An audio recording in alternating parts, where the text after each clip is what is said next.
Los cubanos quieren libertad. El embargo no es una prioridad para el pueblo cubano frente a la dictadura. ¿Cómo están, amigos? Bienvenidos a Noticias Importantes. Comenzamos.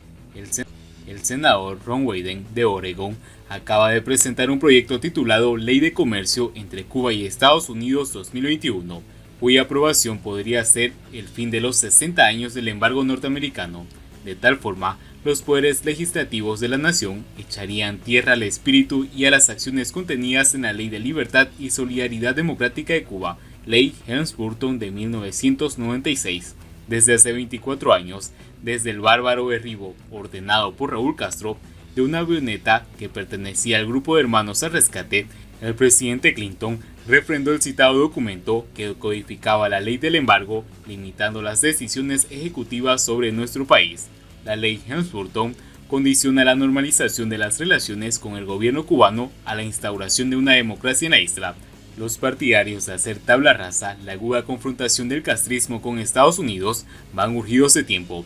Les persigue la sospecha de herejía contra el Dios de la libertad, al desconocer un mandato que viene presidiendo los vínculos entre ambos países desde los tiempos de John F. Kennedy y Johnson, cuando los demócratas eran otros demócratas.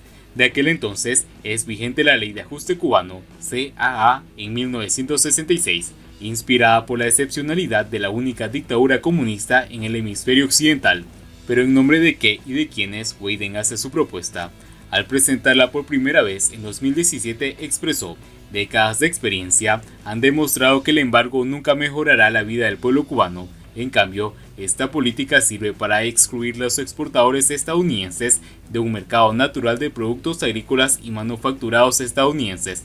Obviamente, el embargo no está concebido para mejorar la vida del pueblo cubano.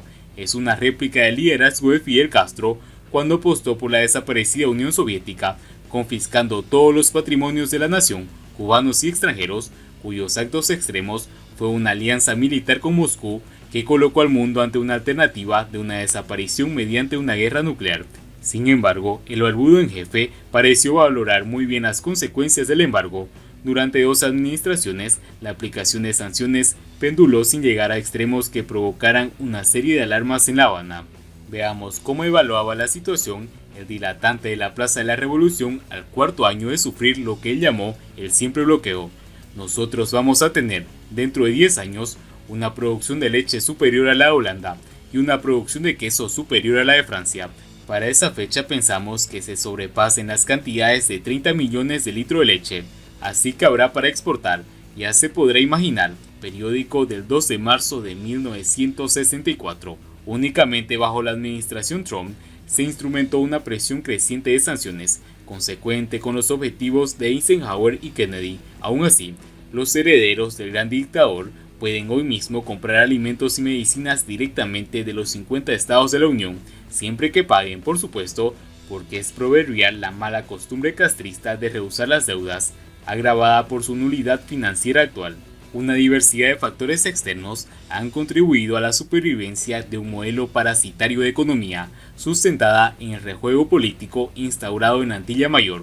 Apreciemos la respuesta del invicto comandante al preguntarle qué pasaría si eran normalizadas las relaciones con Estados Unidos. Los países socialistas nos pagan precios mucho mejores y tienen relaciones mucho mejores con nosotros de las que tenemos con Estados Unidos. Hay un dicho popular que dice: no cambies una vaca por una chiva. Abril de 1985. Al clamar Mr. Wyden por una exclusión de potenciales exportadores hacia la isla, ni esos negociantes contribuyen un factor clave de la economía norteamericana, ni están dispuestos a venderle a Cuba, como hasta hoy pueden hacerlo mediante el pago directo de sus cargas. Estas chivas, según el decir de Castro Mayor, son realmente zorros, conocedores de las malas mañas de los comunistas cubanos y por lo tanto exigen solapadamente la protección de sus ventas mediante créditos estatales que solo podrían autorizar un presidente norteamericano si es derogado definitivamente el embargo hecho ley. El legislador invoca que el Congreso tiene la obligación moral y económica para con el pueblo estadounidense de mejorar las relaciones entre Estados Unidos y Cuba de manera más rápida y segura posible.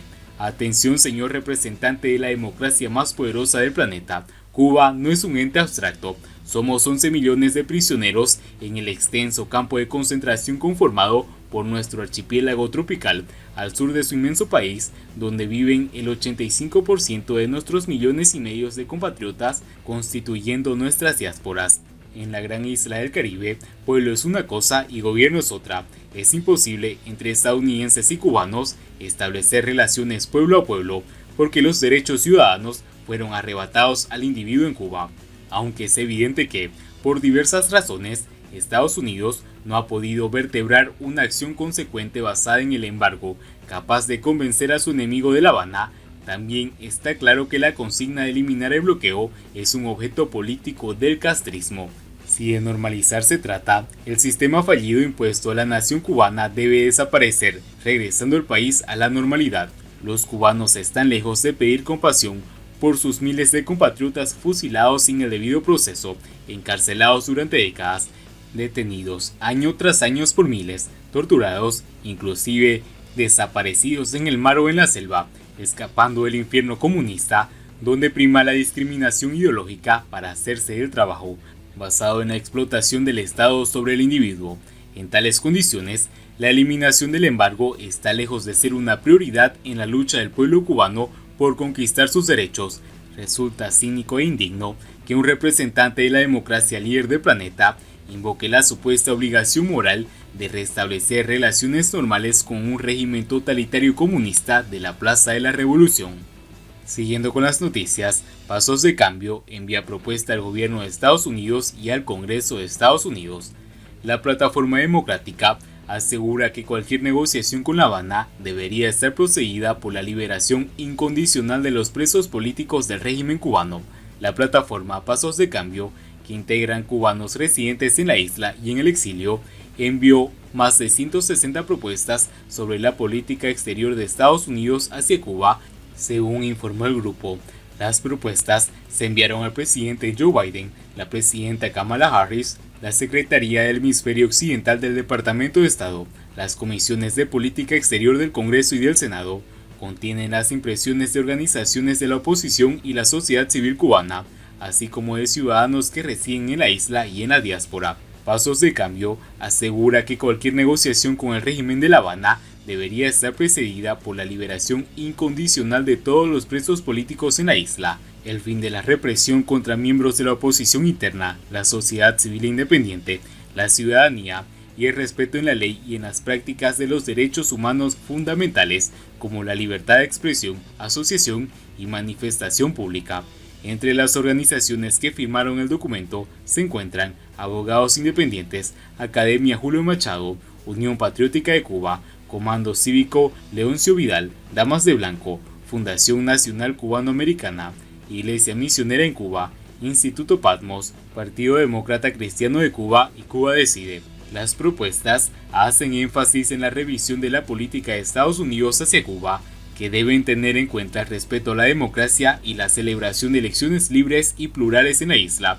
Además, cualquier eventual proceso de negociación que involucre al actual régimen cubano debe reconocer como interlocutores a los miembros de la oposición y la sociedad civil, apunta el documento.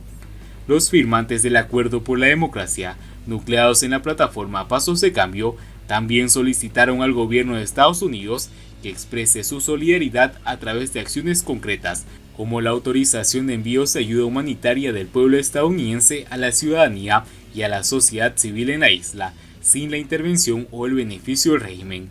También puede sancionar política, financiera, diplomática y legalmente a las personas responsables y cómplices de la represión y las políticas de violación de los derechos humanos en la isla, así como considerar la aplicación de la ley Global Magnitsky, dirigida a imponer sanciones políticas y económicas contra agentes involucrados en graves abusos. Por último, la plataforma Pasos de Cambio extendió el llamado de solidaridad a la Organización de los Estados Americanos, a las Naciones Unidas y a la Unión Europea. A estos organismos multinacionales y a las naciones del hemisferio los exhorto a promover los derechos del pueblo cubano, a decidir un cambio democrático en la isla, y les pido defender la participación de la sociedad civil independiente en foros internacionales como en el Cumbre de las Américas. A finales de enero, la plataforma Pasos de Cambio, surgida en 2019, en aras de promover la democracia en la isla, invitó a los cubanos residentes dentro y fuera del país a proponer pasos concretos en favor de un cambio de sistema en Cuba. Y bien amigos, así vamos terminando las noticias importantes del día de hoy. Espero que las noticias hayan sido de su agrado y no olviden que nos ayudarían mucho compartiendo las noticias y así poder informar a muchas más personas de la verdadera realidad en Cuba. Muchas gracias por seguirnos, no olviden suscribirse, nos vemos en el siguiente informe.